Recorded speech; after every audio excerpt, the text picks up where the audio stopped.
ஒரு vlog video தாங்க பார்க்க போகிறோம். என்ன vlog அப்படின்னு பார்த்தீங்கன்னா, இன்றைக்கி என்னோடய பிரதரோட பர்த்டே செலிப்ரேஷன். ஸோ இன்றைக்கி நான் என்னெல்லாம் பண்ணுறேன் அப்படிங்கிறத உங்ககிட்ட ஷேர் பண்ணுறேன்.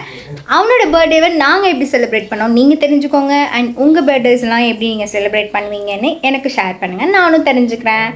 அண்ட் வாங்க இந்த வீடியோக்குள்ளே போய் பார்த்து என்னென்னலாம் நாங்கள் செலிப்ரேட் பண்ணுறோம், எப்படிலாம் செலிப்ரேட் பண்ணுறோம் பார்க்கலாம். ஹே ஃப்ரெண்ட்ஸ், இன்றைக்கி நம்ம டேரெக்டாக வந்துட்டு ஆட்டோ எடுத்து கிளம்பியாச்சுங்க. இப்போ எங்கே போயிட்டுருக்கோம் அப்படின்னு பார்த்தீங்கன்னா, எடுத்தோன்னே நம்ம வந்துட்டு பர்த்டே அன்றைக்கி ஒரு சர்ச்சுக்கு போயிட்டு நம்ம செலிப்ரேட் பண்ணோம் அப்படிங்கிற ஐடியா தான். கோவைப்புதூரில் இருக்க இன்ஃபன்ட் ஜீசஸ் சர்ச்சுக்கு தான் நம்ம வந்திருந்தோம். வந்தோடனே ஒரு பிளஸிங்ஸான ஒரு மூமெண்ட் என்ன ஆச்சுன்னு பார்த்தீங்கன்னா, நம்ம இந்த குழந்தை இயேசு சிலை இருக்கு இல்லையா, அதை வந்து பிளேஸ் சேஞ்ச் பண்ணி வைக்கணும் அப்படிங்கிற மாதிரி சொன்னாங்க.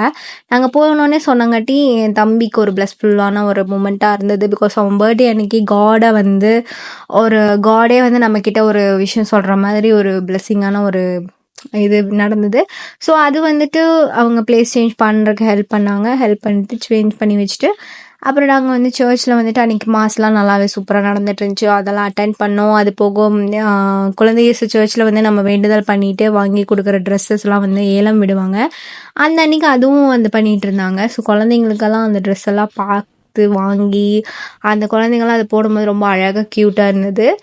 ஸோ இந்த மாதிரிலாம் பண்ணிட்டு அன்னைக்கு நாங்கள் போயிருந்த அன்றைக்கி பார்த்திங்கன்னா, அங்கே ஃபுட்டும் வந்துட்டு ப்ரொவைட் பண்ணிகிட்டு இருந்தாங்க. ஸோ அங்கே வந்து எல்லா மாஸ் அட்டன் பண்ண எல்லாருக்குமே ஃபுட்டு இருந்தது. நாங்கள் என்ன பிளான் பண்ணோன்னா, இவன் பர்த்டேவை வந்து சும்மா நார்மலாக வந்து செலிப்ரேட் பண்ணாமல் நம்ம வந்துட்டு இந்த மாதிரி ஃபுட் கொடுத்து செலிப்ரேட் பண்ணணும் அப்படின்னு சொல்லி தான் நினச்சோம். நம்ம கேக் கட் பண்ணிட்டு ஆஸ் யூஷுவல் வந்து பண்ணாமல், நம்மளோட ஃபேமிலிக்குள்ளே வந்து செலிப்ரேட் பண்ணாமல், நம்மளை விட கஷ்டப்படுறவங்களுக்கு ஏதோ ஒரு ஃபுட் கொடுத்தோ இல்லை ஏதாவது நம்மளால் முடிஞ்சது வந்து பண்ணணும் அப்படிங்கிற ஐடியா தான் இருந்தது. பட் சர்ச் கிட்டேயே நிறையா பேர் இந்த மாதிரி இருப்பாங்க கஷ்டப்படுறவங்க அப்படின்னு சொல்லி தான் நாங்கள் போனோம். பட் அந்த அன்னைக்கு வந்து அங்கே ஃபுட்டெல்லாம் கொடுத்துட்டு இருந்தங்காட்டி அந்த பிளானை வந்து கேன்சல் பண்ணிட்டு நம்ம வந்துட்டு இங்கேருந்து வீட்டுக்கு கிளம்பும்போது பார்த்துக்கலாம் அப்படின்னு சொல்லிட்டு நம்ம வந்தாச்சு.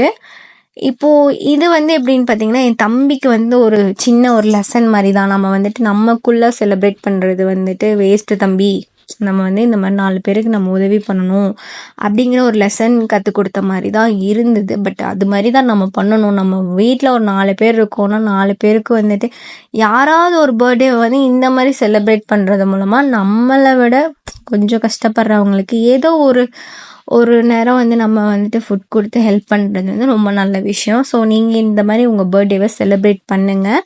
இது என்னோட ரெக்வஸ்ட்டாக நான் கேட்டுக்கிறேன். இந்த மாதிரி தான் இவனோட பர்த்டேவை நாங்கள் செலிப்ரேட் பண்ணுவோம். எப்படி இருந்துச்சுன்னு சொல்லிட்டு எனக்கு கமெண்ட்டில் சொல்லுங்கள். நெக்ஸ்ட் வீடியோவில் பார்க்குறேன். பை.